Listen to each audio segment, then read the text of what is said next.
एक वाक्य में उत्तर लिखिए। प्रश्न 1, लेखक चीजें खरीदने कहाँ गए थे? उत्तर, लेखक चीजें खरीदने बाजार गए थे। प्रश्न 1, लेखक चीजें खरीदने कहाँ गए थे?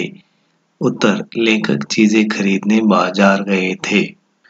प्रश्न 2, लेखक को क्या नजर आया? उत्तर, दुकान पर बहुत अच्छे रंगदार गुलाबी सेब सजे हुए नजर आया। प्रश्न 2, लेखक को क्या नजर आया? उत्तर, दुकान पर बहुत अच्छे रंगदार गुलाबी सेब सजे हुए नजर आया। प्रश्न 3, लेखक का जी क्यों ललचाया? उत्तर, रंगदार गुलाबी सेबों को देखकर लेखक का जी ललचाया उठा। प्रश्न 3, लेखक का जी क्यों ललचा उठा? उत्तर, रंगदार गुलाबी सेबों को देखकर लेखक का जी ललचा उठा।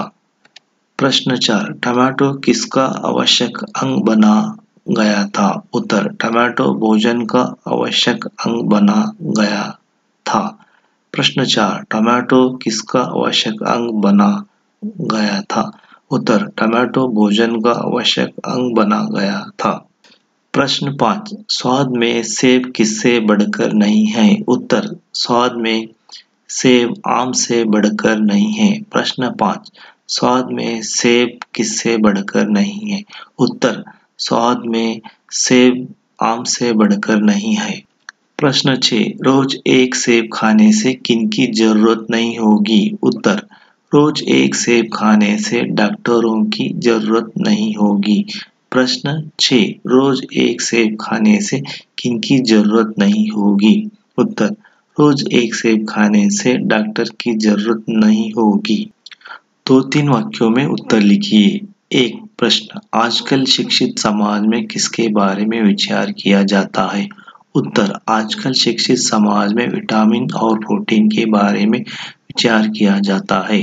प्रश्न 1, आजकल शिक्षित समाज में किसके बारे में विचार किया जाता है? उत्तर, आजकल शिक्षित समाज में विटामिन और प्रोटीन के बारे में विचार किया जाता है। प्रश्न 2, दुकानदार ने लेखक से क्या कहा? उत्तर, दुकानदार ने लेखक से कहा कि बाबूजी बड़े मजेदार सेब आए हैं, खास कश्मीर के आपके लिए लाए हैं, खाकर तबीयत खुश हो जाएगी। प्रश्न 2, दुकानदार ने लेखक से क्या कहा? उत्तर, दुकानदार ने लेखक से कहा कि बाबूजी बड़े मजेदार सेब आए हैं, खास कश्मीर के आपके लिए जाए हैं, खाकर तबीयत खुश हो जाएगी। प्रश्न 3, दुकानदार ने अपने नौकर से क्या कहा? उत्तर, दुकानदार ने अपने नौकर से कहा कि सुनो, अंदर से कश्मीरी सेब निकाल ला, चुनकर लाना। प्रश्न 4, सेब की हालत के बारे में लिखिए। उत्तर, पहला सेब सड़कर 1 रुपए का आकार का छिलका गला हुआ था। दूसरा सेब आधा सड़ा हुआ था। तीसरा सेब एक तरफ दबकर पिचकर गया था और चौथा सेब में काला सुर्खा था, जैसे अक्सर बेरों में होता है। प्रश्न 4, सेब की हालत के बारे में लिखिए। उत्तर, पहला सेब सड़कर 1 रुपए का आकार का छिलका गला हुआ था।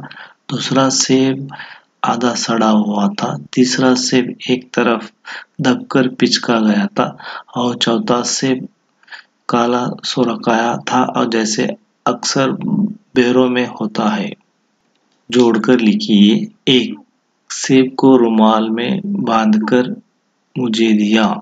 1, सेब को रुमाल में बांधकर मुझे दिया। जोड़कर लिखिए। 2, फल खाने का समय तो प्रातःकाल है।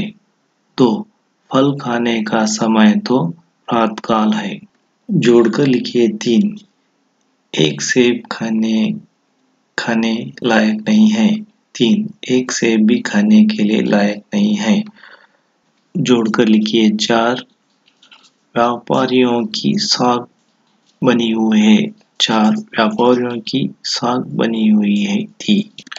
विलोम शब्द लिखिए। शाम, सुबह, अच्छा, बुरा, खरीदना, बेचना, बहुत, कम, शिक्षित, अशिक्षित, आवश्यक, अनावश्यक, गरीब, अमीर, रात, दिन, संदेह निस्संदेह, साफ मैला, बेईमान ईमान, विश्वास अविश्वास, सहयोग असहयोग। अन्य वचन रूप लिखिए। चीजें चीज, रास्ता रास्ते, फल फल, घर घर, रुपये रुपया, आंखें आँख, कर्मचारी कर्मचारियां, व्यापारी व्यापारीगण, रेवड़ी रेवड़ियां, दुकान दुकानें। अनुरूपता। 1. केला पीला रंग, सेब गुलाबी रंग। 2. सेब फल, गाजर सब्जी। 3. नागपुर संतरा, कश्मीर सेब। 4. कपड़ा नापना, टमाटो तोलना। निम्नलिखित वाक्यों को सही क्रम से लिखिए। 1. गाजर गरीबों भी पहले पेट की चीज भरनी थी। उत्तर सही क्रम। गाजर भी पहले गरीबों के पेट भरने की चीज थी। 2. अब चीज नहीं है, वह केवल स्वाद की। उत्तर सही क्रम। अब केवल वह स्वाद की चीज नहीं है। 3. नहीं लायक खाने भी सेब एक। उत्तर सही क्रम। एक सेब भी खाने लायक नहीं। 4. मालूम हुई घर आकर अपनी भूल। उत्तर सही क्रम में लिखा गया है। घर आकर अपनी भूल मालूम हुई। अपनी मातृभाषा कन्नड़ में अनुवाद कीजिए। 1. गाजर भी पहले गरीबों के पेट भरने की चीज थी। कन्नड़ में अनुवाद। ಗಜರಿಯು ಕೂಡ ಮೊದಲು ಬಡವರ ಹೊಟ್ಟೆ ತುಂಬಿಸುವ ವಸ್ತುವಾಗಿತ್ತು. गाजर भी पहले गरीबों के पेट भरने की चीज थी. ಗಜರಿಯು ಕೂಡ ಮೊದಲು ಬಡವರ ಹೊಟ್ಟೆ ತುಂಬಿಸುವ ವಸ್ತುವಾಗಿತ್ತು. 2. दुकानदार ने कहा, बड़े मजेदार सेब हैं. ಉತ್ತರ ಕನ್ನಡದಲ್ಲಿ ಅಂಗಡಿಯವನು ಹೇಳಿದ, ತುಂಬಾ ರುಚಿಕರವಾದ ಸೇಬು ಬಂದಿವೆ. दुकानदार ने कहा, बड़े मजेदार सेब हैं. ಅಂಗಡಿಯವನು ಹೇಳಿದ, ತುಂಬಾ ರುಚಿಕರವಾದ ಸೇಬು ಬಂದಿವೆ. 3. एक सेब भी खाने लायक नहीं है. ಕನ್ನಡದಲ್ಲಿ ಅನುವಾದ. ಒಂದು ಸೇಬು ಕೂಡ ತಿನ್ನಲು ಯೋಗ್ಯವಾಗಿಲ್ಲ. एक सेब भी खाने लायक नहीं है. ಒಂದು ಸೇಬು ಕೂಡ ತಿನ್ನಲು ಯೋಗ್ಯವಾಗಿಲ್ಲ.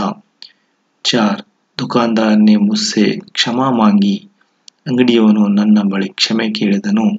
दुकानदार ने मुझसे क्षमा मांगी. ಅಂಗಡಿಯವನು ನನ್ನ ಬಳಿ ಕ್ಷಮೆ ಕೇಳಿದನು.